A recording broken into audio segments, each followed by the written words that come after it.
A graça do Senhor Jesus Cristo, o amor de Deus Pai e a companhia do Espírito Santo sejam com todos nós, hoje e sempre. Amém.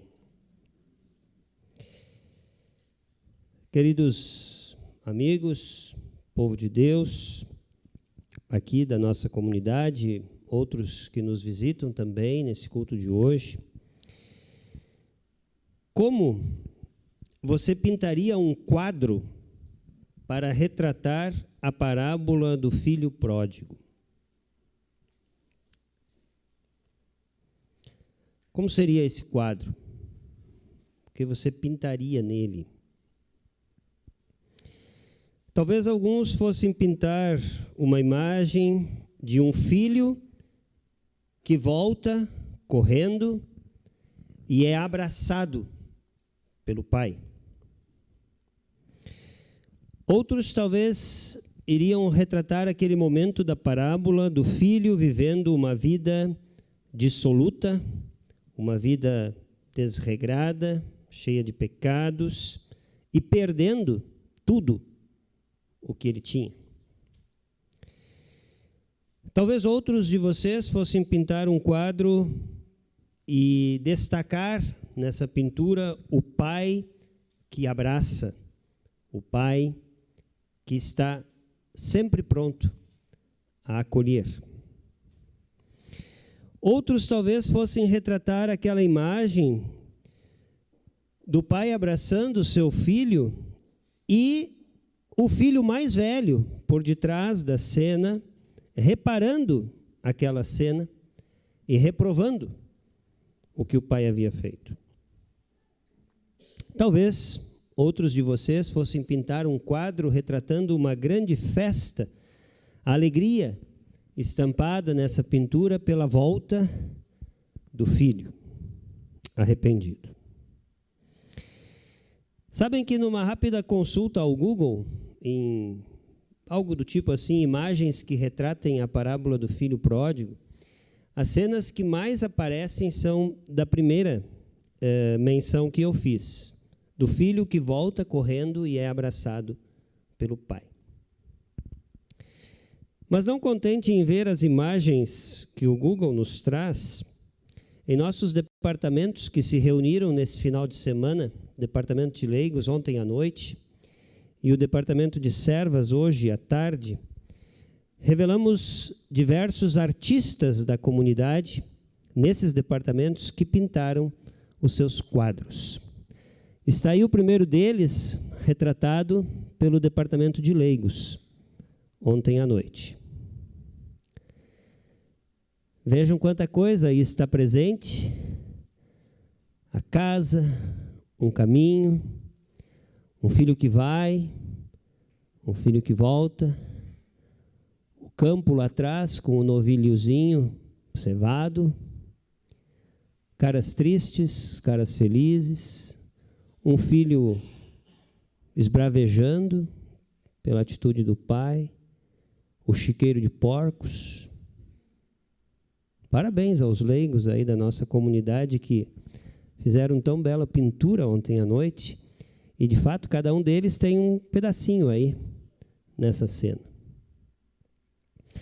Como não podia ser diferente, as servas da comunidade também retrataram o seu quadro, que é este. Claro que as servas precisaram fazer um pouquinho mais colorido, né? Mas vejam quanta coisa bonita também está presente nessa pintura. Desde no cantinho lá em cima, talvez, o filho pedindo a parte que cabe para ir embora. Um rapaz arrependido, com o coração arrependido ali de joelhos. Uma casa que retrata a casa do pai e uma outra casa que retrata a casa do pai do céu, a igreja. Muito coração, muito amor envolvido. Um pai que abraça debaixo de um sol bonito. Pegadas de um filho que vai, de um filho que vem. Dois filhos debaixo da mesma ação de um Deus. O filho indo embora com a parte que lhe cabe. A casa, uma mesa com aquilo que havia de fartura na casa. Mais ou menos assim está retratado o quadro das servas. Parabéns às servas pelo bonito trabalho que realizaram hoje à tarde. E é claro que em todos os dois departamentos elas desafiaram ao pastor que também fizesse os seus traços. Mas como eu sempre brinco nas aulas de desenho na escola, eu falhei, eu acho todas, porque não sei desenhar nada. Então eu busquei uma imagem que eu disse que iria retratar hoje à noite na mensagem. Mas ela não é minha, é a imagem que segue. Essa imagem é atribuída a um pintor italiano, e é sobre ela que eu quero falar com vocês hoje. E eu disse nos dois departamentos, tanto dos leigos como das servas, que nenhum deles havia chegado a retratar o que esta pintura retrata. Eu acredito que todos vocês podem ver que ali está retratado a ideia de quando o pai ordena ao servo que vista novas roupas no filho que volta. A partir do que diz o versículo 22 do nosso texto. Trazei a melhor roupa e vestiu. Esta cena está aí retratada. Trazei a melhor roupa e vestiu. A mesma roupa que o Senhor Deus quer dar a mim e a cada um de vocês. Começando no nosso batismo, como diz Gálatas, capítulo 3, versículo 27. Porque todos quantos fostes batizados em Cristo, de Cristo vos revestistes.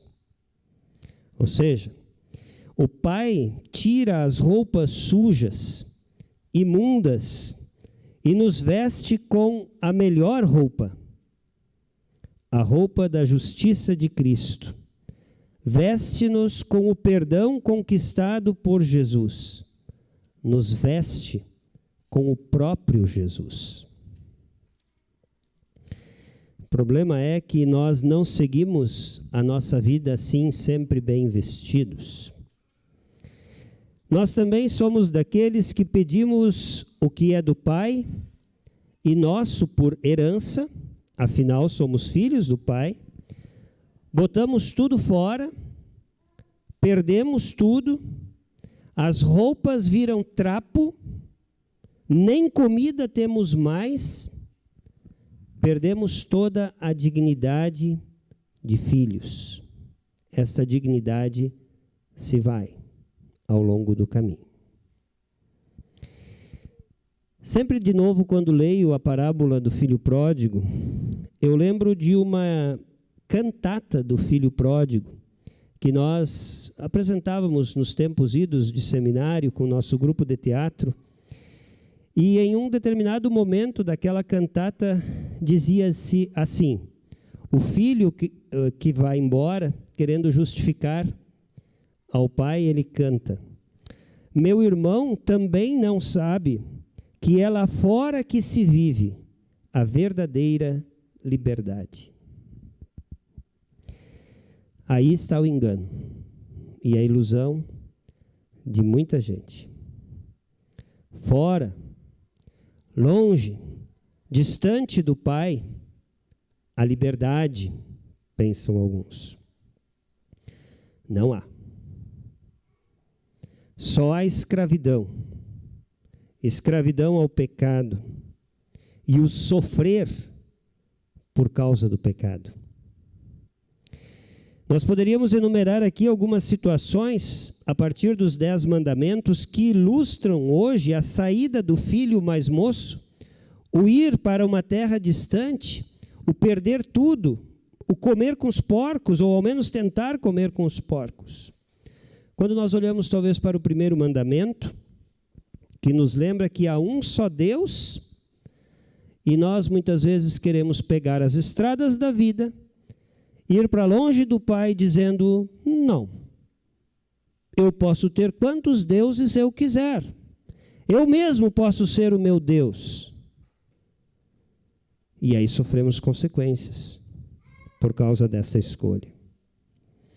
Talvez o terceiro mandamento, onde nós aprendemos claramente que Deus quer, em um dos dias que nós temos o nosso descanso, que nós prestemos culto a Deus, que nós ofertemos para manter o reino de Deus aqui nesse mundo, que nós tenhamos os nossos momentos de devoção em casa, a leitura da palavra de Deus, a oração em família.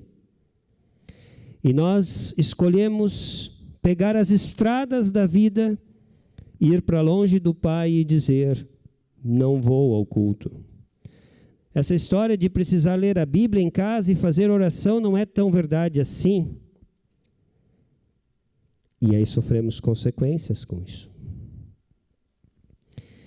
Poderíamos talvez ilustrar o que digo com o sexto mandamento, que fala da relação homem e mulher, que fala sobre a sexualidade a partir do que a palavra de Deus realmente nos ensina. E muitas pessoas hoje escolhem andar por outros caminhos nesta vida, pegar outros caminhos, ir para bem longe dessa vontade do Pai, seguir outras ideologias que são aí colocadas para as nossas vidas. E aí vamos ter dificuldades nesses caminhos. Oitavo mandamento, talvez nos daria um outro exemplo, quando o Senhor Deus nos ensina a falar bem do nosso semelhante. E se não temos o que falar bem dele, fiquemos quietos. Mas nós escolhemos seguir por uma estrada onde achamos que podemos fofocar, falar mal, difamar o nome do nosso semelhante. E aí sofremos e fazemos sofrer aqueles que andam conosco. Percebem? Não há liberdade. Não é assim como cantava o filho na parábola, na cantata do filho pródigo. Meu irmão também não sabe que é lá fora que se vive a verdadeira liberdade. Não há liberdade. Há escravidão ao pecado. E queridos que me ouvem nessa noite, não precisa ser assim. Não abandonem a casa do Pai. Tudo que é do Pai é seu. O Pai diz isso ao filho que estava em casa. Tudo que é meu é teu. Não vá comer lavagem. Não vá tentar comer algo que sobre dos porcos quando você tem um banquete posto na mesa. Não jogue fora as suas roupas para andar maltrapilho com trapos sobre o seu corpo. Não sou eu quem lhes digo isso. Quem lhes diz isso é a parábola do filho pródigo. Mas mesmo quando isso acontecer, lembrem, o Pai está esperando, de braços abertos. Chama os seus servos e ordena para irem ao encontro daquele filho que volta arrependido e diz aos seus servos, tira os trapos dele, ele tem roupa boa, ele é filho. Põe também o anel no dedo, veste sandálias nos seus pés, da cabeça aos pés, a dignidade de filho é devolvida pelo Pai, que ama, que espera, que acolhe, que abraça, e quer fazer assim com cada um de nós e com todos os seus. Revestidos de Cristo, diz o texto de Gálatas 3, 27, que antes eu li. E esse revestidos nos traz duas ideias. Uma delas é vestir por cima, e a outra ideia é vestir sempre de novo o que o batismo nos traz em todos os dias. E aí a festa. Aí a festa. A festa por um pecador que se arrepende. Por quê? Diz o versículo 24. Porque este meu filho estava morto e reviveu. Estava perdido e foi achado. Caminhos de perdição, caminhos para a morte eterna, são sempre apresentados a cada um de nós, todos os dias, na caminhada da vida. Às vezes nós queremos andar um pouco por essas estradas.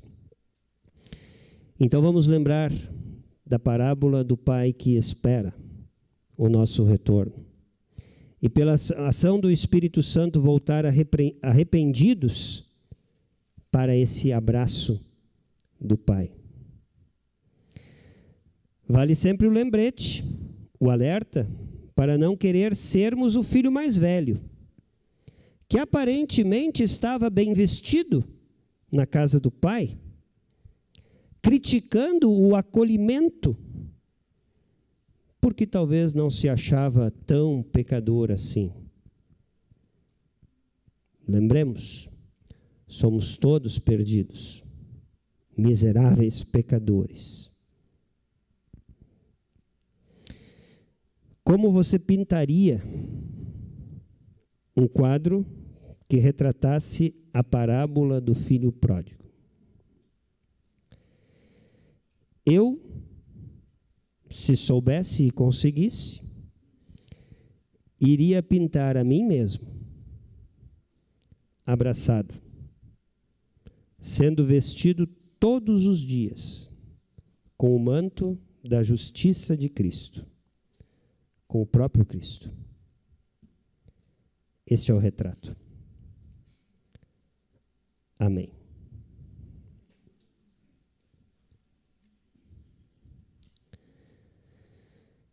E a paz de Deus, que vai muito além da nossa simples compreensão humana, guarde os nossos corações e as nossas mentes em Cristo Jesus para a vida eterna.